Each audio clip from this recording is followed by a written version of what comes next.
بسم الله الرحمن الرحيم. الحج غير المبرور. حج الجار عبد الغفور، وفي الحج حدثت له أمور. تشاجر مع رفيقه في السحور، قال: لم استعملت البخور؟ فإن رأسي يدور. فضربه وأصابه بكسور.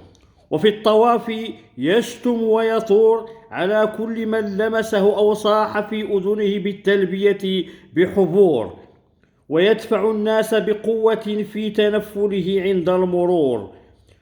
وقد دخن في عرفات بعيدا عن الجمهور، وتحدث مع الحجاج عن نفسه في غرور، وأخبرهم بذنوبه التي ارتكبها والفجور من زنا وغش وشرب الخمور. ثم قمع الحضور وسب كل ناصح له للدين غيور. المرجو الاشتراك في القناة تشجيعا لنا لنستمر، وجزاكم الله عنا كل خير.